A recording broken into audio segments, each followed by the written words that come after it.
une série pour préparer Supta Virasana. On va commencer donc en Vajrasana. Vous venez vous installer en Vajrasana. Donc vous joignez les orteils, vous joignez les genoux. Vous retrouvez, vous positionnez votre bassin pour avoir au moins le doigt plat, sinon votre cambrure, et vous retrouvez comme ça.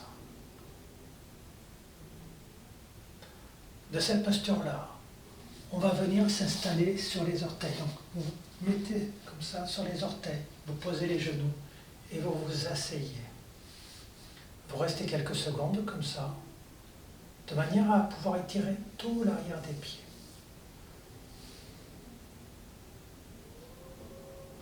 Et puis, on allonge les pieds, repositionnez le bassin, évitez d'avoir le dos arrondi. On revient, on se met bien sur les orteils comme ça, et on s'assoit.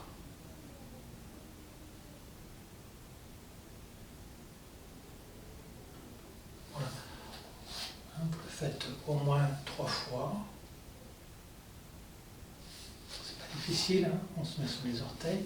Alors même si ça fait un petit peu mal, vous y allez doucement, doucement, doucement. Et petit à petit, ça va créer des mobilités dans vos pieds. Voilà. Donc même chose, on repositionne le bassin en Vajrasana, on revient sur les orteils, et puis on va aller dans la prise de posture d'Anjaneyasana, c'est-à-dire à partir de là, hop, vous venez mettre la jambe droite en avant, et vous avancez le bassin en pliant la jambe avant jusqu'à avoir un étirement dans l'aine arrière. Ça, c'est important. Si vous avez tension dans le dos, vous penchez légèrement en avant. Ce qui est important, c'est cet étire-là, cuisse et aine.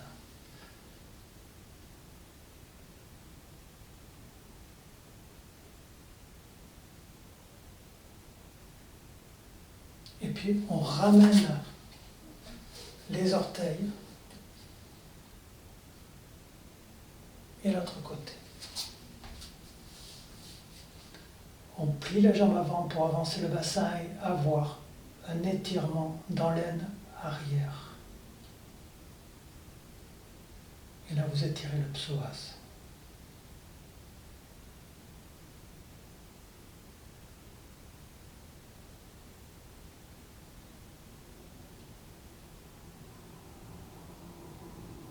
Revenez. Remettez les pieds. On retravaille l'étirement à l'arrière des pieds. On recommence jambe droite devant.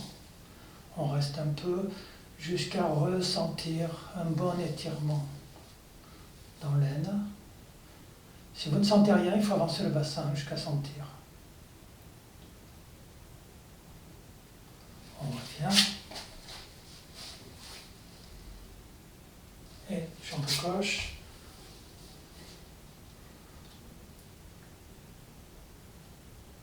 Faites-le autant de fois que vous voulez. Si vous sentez que c'est difficile, qu'il y a des petites douleurs, allez-y lentement, progressivement. Faites-le 3 fois, 4 fois, 5 fois. N'hésitez pas à recommencer pour créer de l'allongement dans ces aines profondes. À présent, nous allons pratiquer Malasana.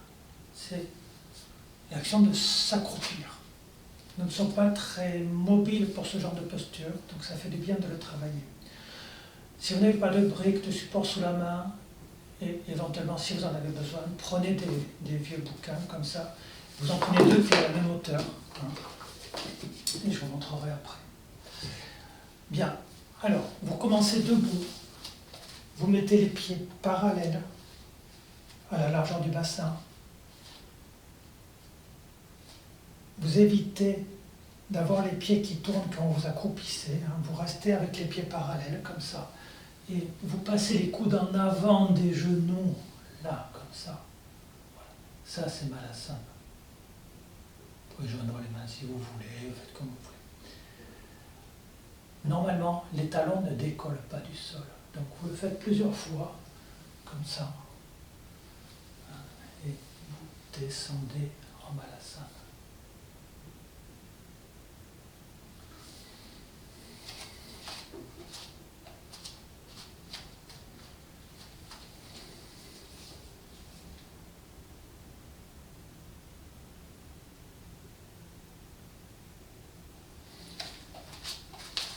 Si vous avez les talons qui décollent et que vous n'arrivez pas à les poser au sol, d'accord.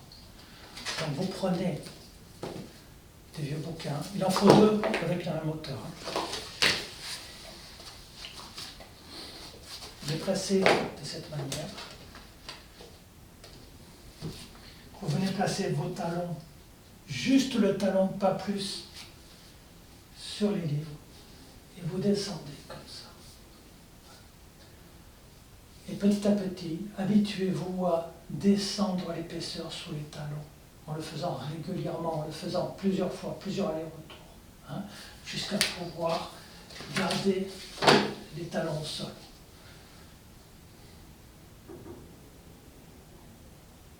Ça, c'est Malasana.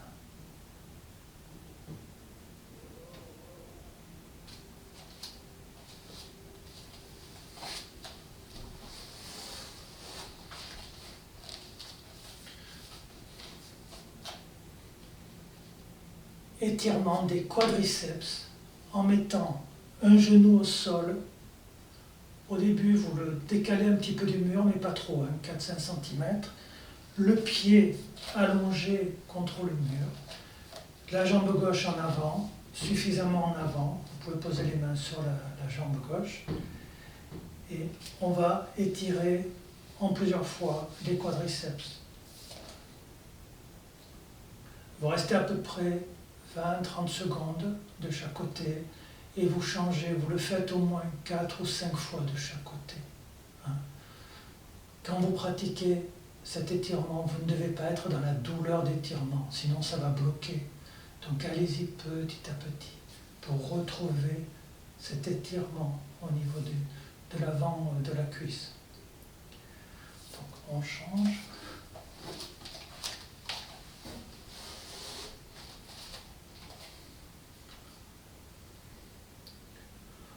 Là, je n'utilise pas un chrono, mais si vous utilisez un chrono, c'est très bien, toutes les 20 secondes, vous changez de côté.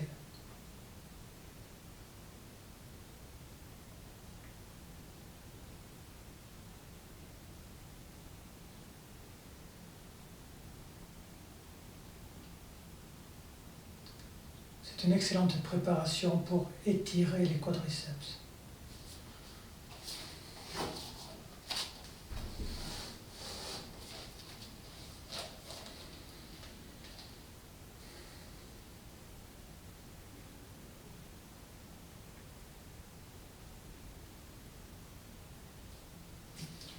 Le pied, ici, il est posé à côté de la fesse, c'est-à-dire que petit à petit, on va chercher à poser les fesses contre le mur.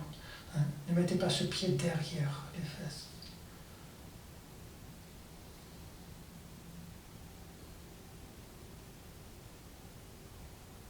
On change.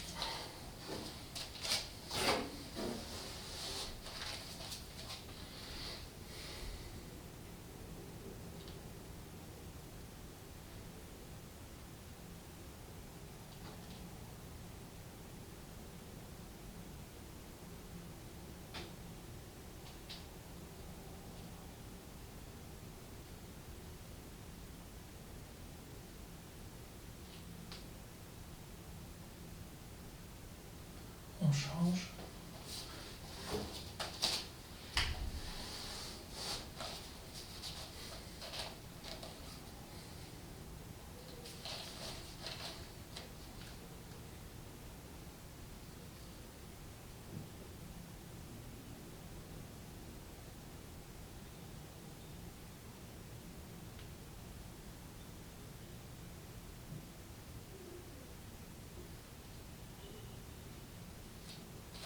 Change.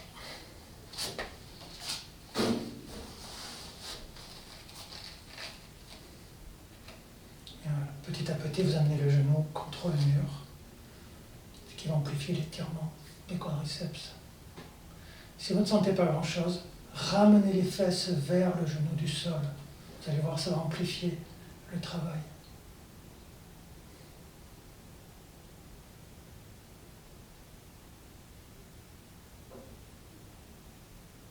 Voilà, et relâchez.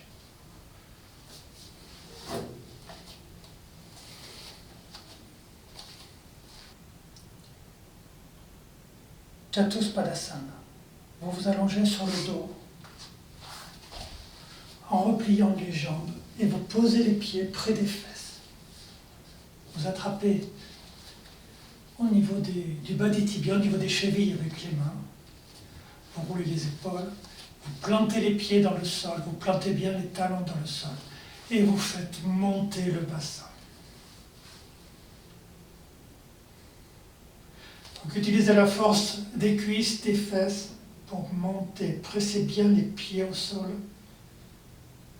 Relâchez l'abdomen, laissez-le s'étirer.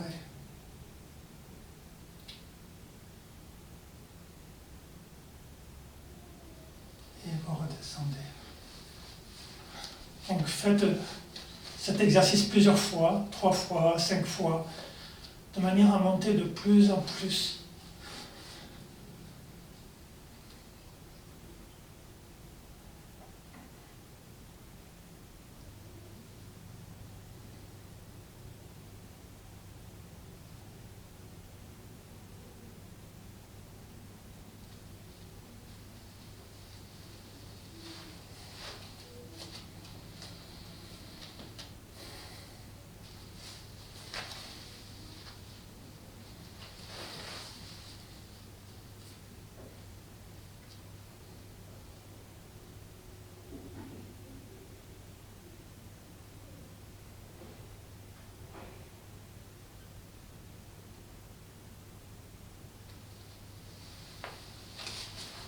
Voilà.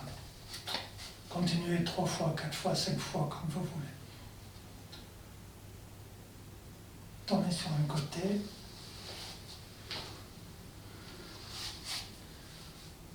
Ustrasana, le chameau.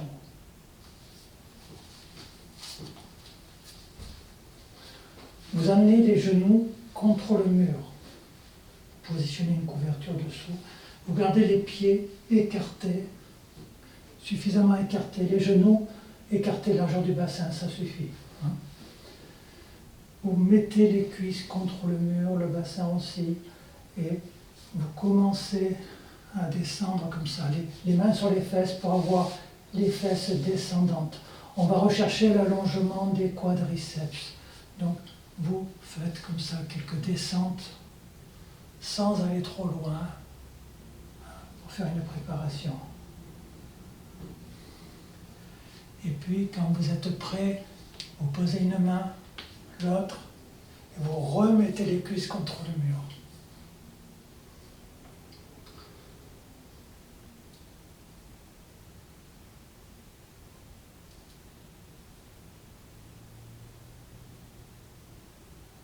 Remontez à la force des cuisses et vous vous posez un peu.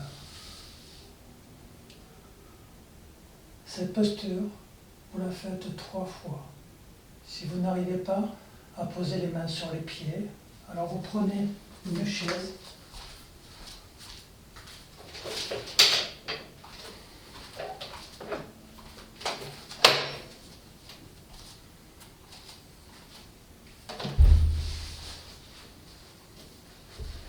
vous mettez bien le bassin contre le mur et vous amenez le bord de la chaise contre les fesses. Et vous vous installez les mains sur les pieds de chaise. Alors, vous n'aurez pas forcément une chaise comme ça, donc vous adaptez. Et vous descendez tranquillement.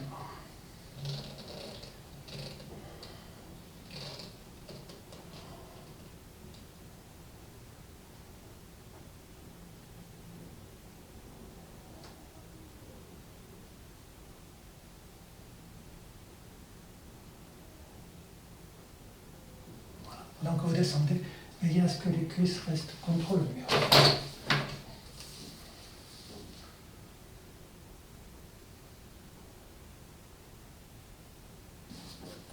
Nous pratiquons Supta Virasana. Supta Virasana. Pour Supta Virasana, vous pouvez préparer des empilements de livres comme ça, si vous n'avez pas de briques. 1 ou 2 livres pour mettre sous les fesses. Vous partez à genoux, les genoux joints, les pieds écartés. Vous attrapez les mollets avec les pouces qui restent derrière les genoux pendant que vous venez vous asseoir. Et puis ensuite vous les sortez.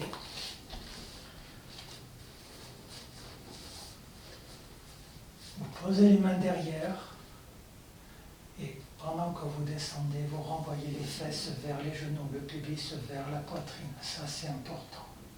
Donc, vous vous installez comme ça. Vous pouvez commencer avec donc, un petit peu de hauteur comme ça, de manière à ne pas avoir trop mal au niveau des cuisses. Ça ne sert à rien de descendre davantage si vous avez les genoux très écartés. Attendez d'avoir les genoux qui reviennent l'un vers l'autre pour descendre un petit peu plus dans la posture. Quand vous voulez descendre un peu plus, je vais enlever les livres, soit vous enlevez une couverture, soit vous enlevez les livres. Voilà.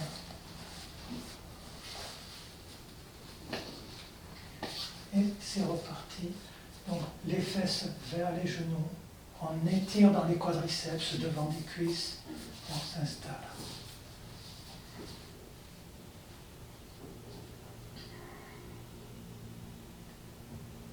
Ensuite, vous pouvez allonger les bras,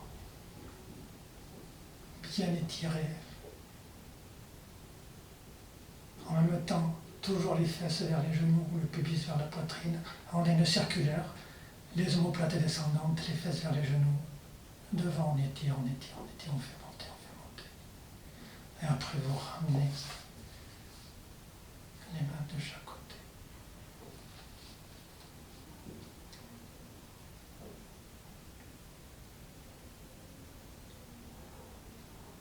Vous pouvez rester comme ça 5 minutes.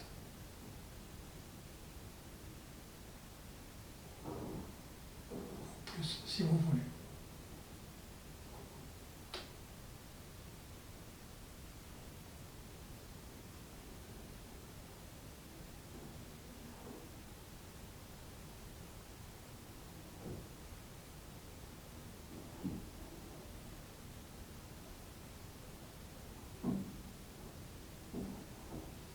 Pour vous relever, vous utilisez les coudes, les mains, et vous revenez vous asseoir. En contre-posture, vous faites Adho Mukha Svanasana.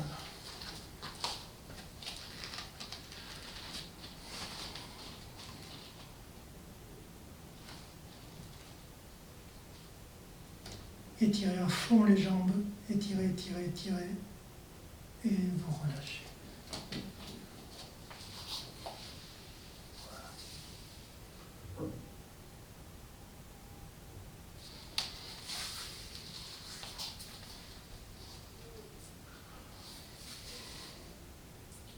Pour ceux qui peuvent, Supta Virasana, directement au sol.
contre-posture, Adho Mukha Svanasana.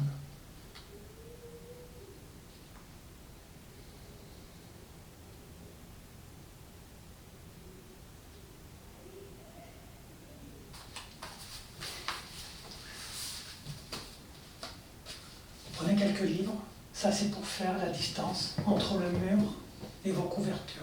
Si vous avez un bolster, c'est bien. Si vous n'avez que des couvertures, c'est très bien aussi. Pour monter, il y a deux solutions pour monter.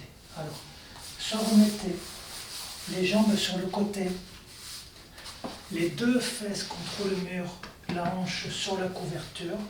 En expirant, vous amenez cette épaule au sol et vous montez les jambes. Ça, vous le faites en expirant.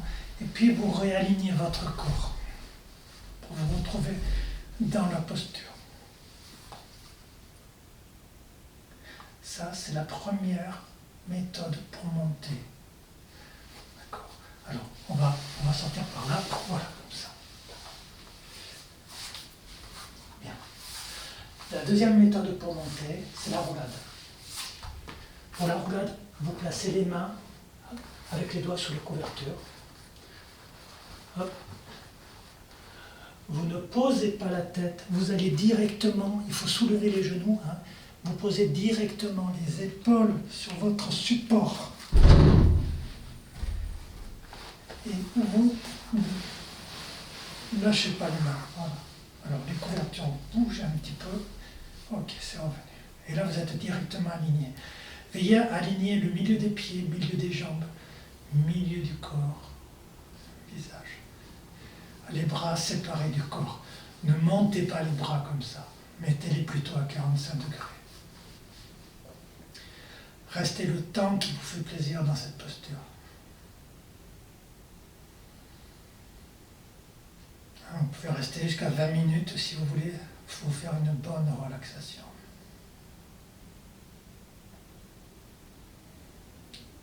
Il n'est pas obligatoire que les fesses touchent le mur. Pour certaines personnes, ça n'est pas possible parce que les jambes sont trop raides. Alors, il faut déplacer les couvertures, le matériel, il faut déplacer vers le centre de la pièce pour ces personnes-là. Les épaules sont bien roulées vers l'arrière, le menton est ramené vers la poitrine, le ventre détendu. Détendez bien l'abdomen. Relâchez les mâchoires, laissez flotter la langue dans la bouche, gardez les yeux passifs.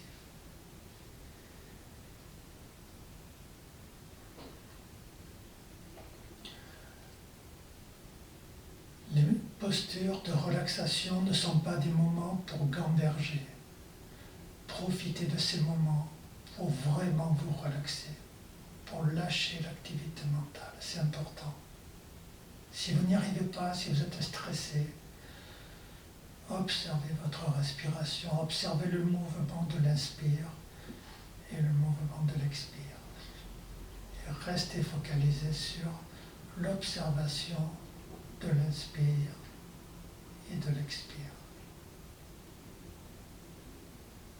Dès qu'une pensée apparaît, revenez sur votre respiration. Lâchez tout le corps, lâchez, lâchez, lâchez.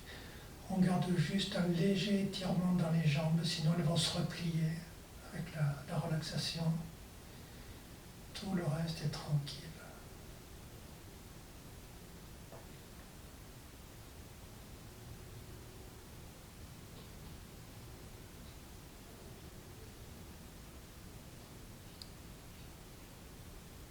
Quand vous voulez sortir, vous repliez les jambes, vous reculez et vous venez en Shavasana. Donc là, le dos n'est pas allongé. Il faut remonter comme ça, bien allonger le dos. Et vous vous reposez à nouveau une petite minute.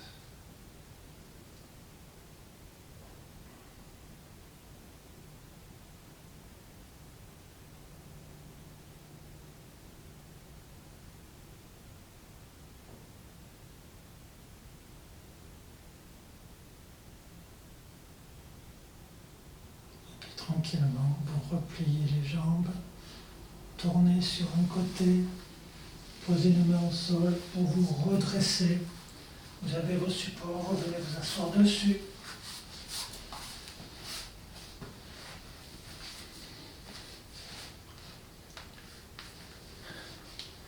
Vous redressez la colonne, venez joindre les mains devant la poitrine et les épaules roulées vers l'arrière.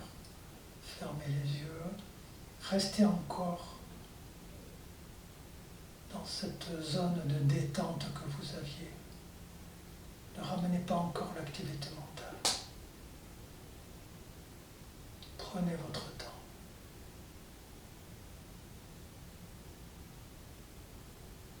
Observez le placement du corps, est-ce qu'il est correct?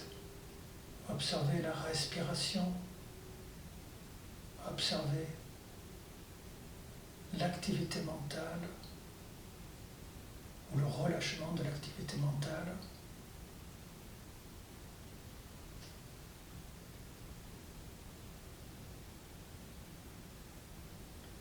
Et quand vous le souhaiterez, vous amenez les mains vers le front vers les mains. Namasté. Bonne pratique à tous.